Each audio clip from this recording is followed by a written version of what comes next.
haters talking about.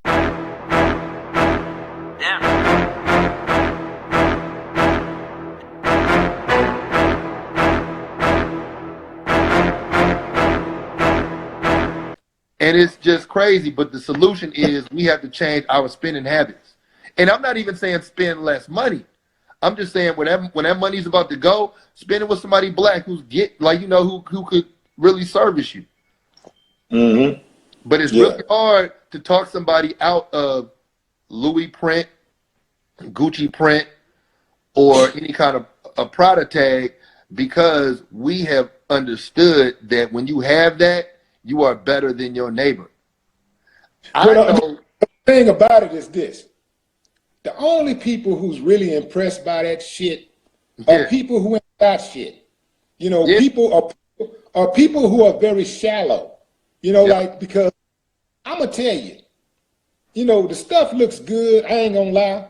Some of the stuff looks good, but it ain't worth the price tag to me. So, you know, even my son, I have to tell my son, hey, where you spend your money on that shit, man? Why would you know, like, and he'll drop that bread like it ain't nothing, man. He's like, we walking to the mall, and he walks straight into the Gucci store, straight into the I'm like, man, like, dude. But I gotta admit, there was a time I was like that too. I used to buy the $1,500 shirts and the $3,000 suits and all that old silly shit. Absolutely. And the thing about it is that when you buy that type of stuff, you can't wear it but 1 or 2 times, because you buy something that costs $1,500, everybody, it's gonna say that costs about $1,500. Yeah, you looking crazy popping up in the pictures with your same shirt. You looking crazy. Yeah.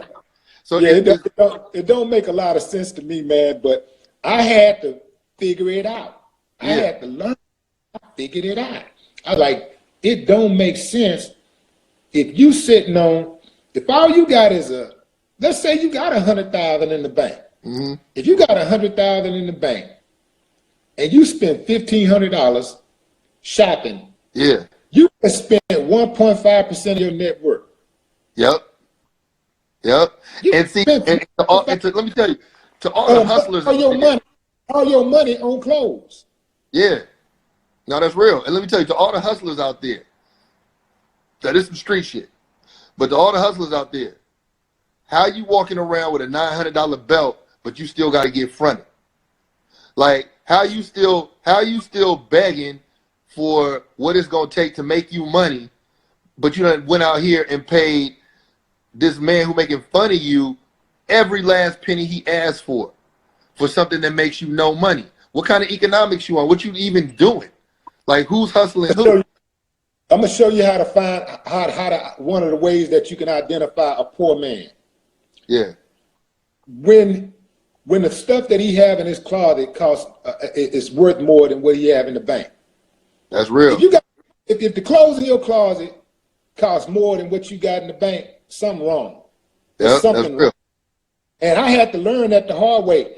When I got off I tried to get rid of some of the clothes that I had once, and it was this girl that was involved in reselling, and I was like, well, you just take, man, I paid $1,000 for this, I paid $800 for this, I paid $2,000 for these. Man, she was getting them prices back, man. I'm talking about you'd be lucky to get 1% of what you paid for those clothes back. If you spend $1,000 on a shirt, you know, you'd be lucky to get, you know, $100 back on that same shirt. Oh, absolutely. Some of these places you can get a little bit more, but besides clothing, besides jewelry, clothing is one of the worst things that you can actually invest your money in. You just don't see the return. And I would feel real stupid if I look into my closet and I got all this stuff in here that I paid thousands of dollars for, or hundreds of dollars for, but I ain't got no job, or I'm broke and I can't pay my rent. I can't pay my rent. I can't pay my light bill. But I got $10,000 worth of clothes in the closet. It ain't worth $1,000 anymore. But I paid $10,000. But I can't pay a $50 light bill, a $200 light bill. I can't pay my rent.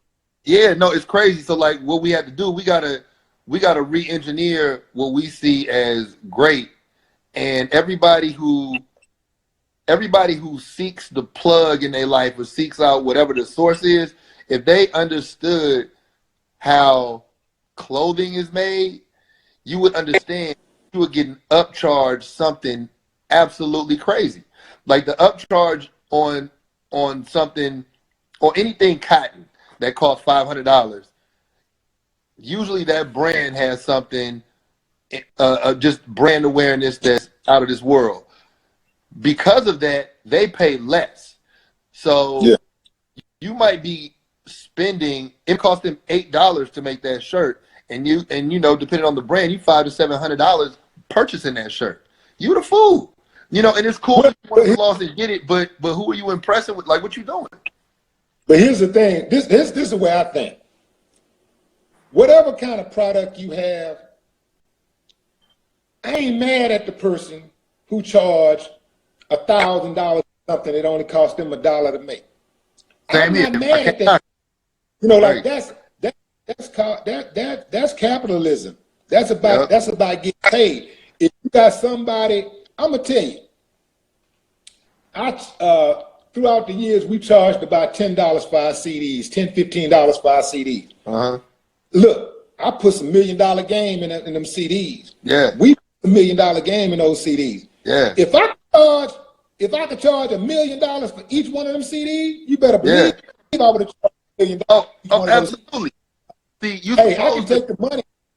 I can take the money that I make and do something for the community with the money that I made off the people who spent $1 million. But hey, man, I'm not mad at the people who charge, who bring those prices up to a level where only a select few can afford them. You know, it's the same thing with a Bugatti. I ain't mad at the person who charged $2 million for a Bugatti. Me neither. Or the person who charged $600,000 for a Rolls. You know, if you put a price on your product and you say your product is only worth what you say it's worth. Yeah, you know what I'm saying? No doubt.